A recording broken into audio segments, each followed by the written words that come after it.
অনেক দিন আগের একটা ঘটনা যেটা আমি তোমরা লোকে শেয়ার করতাম যাইতেছি। যে ঘটনাটা হয়েছে যে আমার একটা দাদু আসলো আর কি। তো দাদু তাই নিয়ে পিডাব্লিউডির মধ্যে চাকরি করতো আর কি। তো अच्छा हमको सिखा रिया है।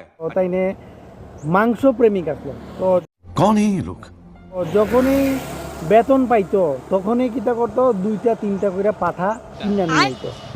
প্রত্যেক মাসে তাই নিয়ে নিজের হাতে পাটা কাইটটা খাইতো এবং মানুষেরও খাওয়াইতো। কিন্তু ওই যে পিছের পাটা ডাকতেছে ব্যয় করে।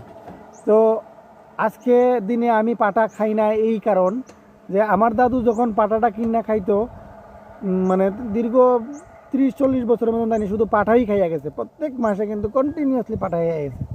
তো তাই যখন লাস্ট মুহূর্তে তাই যখন মারা গেছে, তখন মানে মরার সময় কেমনে মরছে জানো? ব্যাক করে মরছে।